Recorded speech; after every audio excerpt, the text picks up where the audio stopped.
a organisé encore ce point de presse, ne serait-ce que pour avertir davantage, parce qu'on a été là le 28 janvier, au moins à prévenir des choses arrivées avec notre administration et des mains invisibles par rapport aux élections de la faculté des sciences économiques et des gestions, comme le déroulement des autres amicales des autres facultés.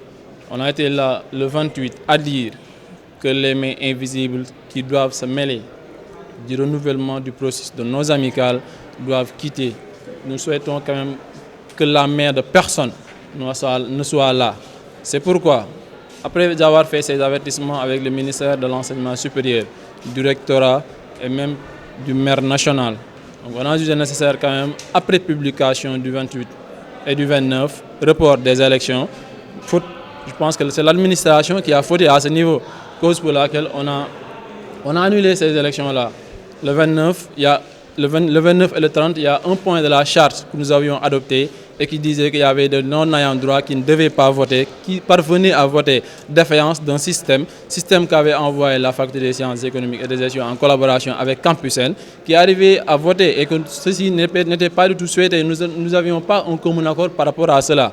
Et quand ceci est arrivé, on a reporté ces élections tout bonnement en collaboration avec l'administration. Et durant ce report, la liste RNV avait dit que nous acceptons quand même de terminer ce processus, mais à défaut qu'on n'extrait personne, alors que les autres listes, il y en a qui avaient proposé qu'on peut continuer jusqu'à la fin du processus, mais le soir, qu'on extrait les non-ayants droit. Or, nous avions défendu la non-extraction des ayants droit, parce que ce n'est pas nous qui les avions donné la latitude de voter, mais c'est Campus N en collaboration avec la faculté qui les avait donné la latitude de voter. Donc, on s'est dit, pour mesure de prudence, pour ne pas que les votes soient tripatouillés et que les choses se passent dans les règles de l'art en mesure de transparence, nous ne voulons pas que personne s'attaque à ce système et tente de faire quoi que ce soit. C'est pourquoi on avait décidé quand même que les résultats-là soient délibérés.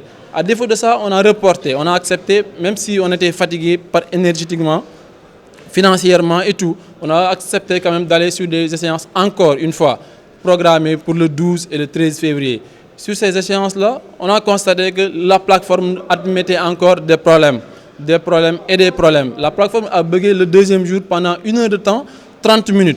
Donc comment est-ce que des élections qu'on doit juger nécessaires avec un quantum horaire atteint, que les choses doivent se passer tranquillement avec des codes qui ne doivent pas expirer, que nous arrivons le second jour pour voir des codes qui expirent, une plateforme qui a bugué plus de 1 heure de temps, 30 minutes, et que l'administration n'a pas osé prendre ses responsabilités par rapport à ça. Et je pense que ces résultats publiés-là, nous les contestons fermement, parce qu'on considère que c'est des résultats manipulés, c'est des résultats préfabriqués, et qu'on avait osé le dire bien avant aujourd'hui. Donc si nous en sommes là, c'est parce que c'est l'administration en compromis, je ne sais pas, en collaboration avec des gens mal intentionnés qui ont décidé de faire ça parce qu'il y a vous me excusez le terme, les lescues au niveau de l'administration en collaboration avec des étudiants de la même faculté. Donc ceci, nous ne pouvons jamais l'admettre. Et que c'est durant ces publications de résultats-là, quelques jours après, on a eu des fuites disant que le premier jour, voilà, il y avait des pourcentages, taux d'évolution, 5616 votants. Et après, sur ces 5616 votants-là, je pense que la liste RNV avait pu obtenir 26%, 26, quelques %. Donc les autres listes avaient 15% et 12%. Donc naturellement, après avoir fait le calcul sur l'effectif de la faculté, on constate nettement que même si on restait les bras croisés le second jour, en aucune façon, ils pouvaient nous dépasser. Donc comment ça se fait-il qu'aujourd'hui, nous arrivons à avoir des résultats auxquels la coalition gagnante a pu obtenir 43% et nous 40%. Et quelqu'un que vous devancez de 26% le premier jour, que vous devancez de 11% le premier jour, et que le second jour il arrive à avoir 43% au détriment de vous. Donc ces élections-là, nous ne pouvons pas les juger de transparentes du tout. Et que ceci, nous l'avions crié haut et fort à chaque fois que nécessaire. Nous étions venus en collaboration avec notre administration et qui dit que la situation les dépasse pour tel point, amener ça en assemblée de faculté. On les a dit, tout ce qui se fait pour toi est sans toi et contre toi. Donc nous souhaitons juste assister à cette assemblée de faculté, démontrer les preuves que ces élections-là ne se sont pas passées dans les règles de l'art et que faire le nécessaire quand c'est nécessaire. Donc c'est pourquoi on avait jugé nécessaire.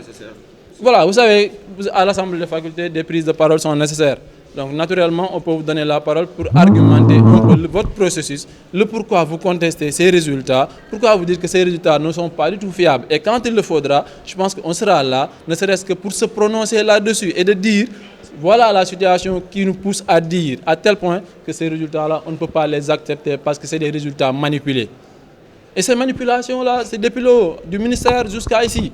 Donc, avec le recteur et tout le monde là-dessus. Donc, nous ne pouvons en aucune façon les admettre. Et à chaque fois que nécessaire, nous n'hésiterons aucune fois à prendre nos responsabilités en tant qu'étudiants de la faculté. Parce que le choix des étudiants, nous considérons que c'est la RNV, c'est les autres coalitions et non la coalition gagnante.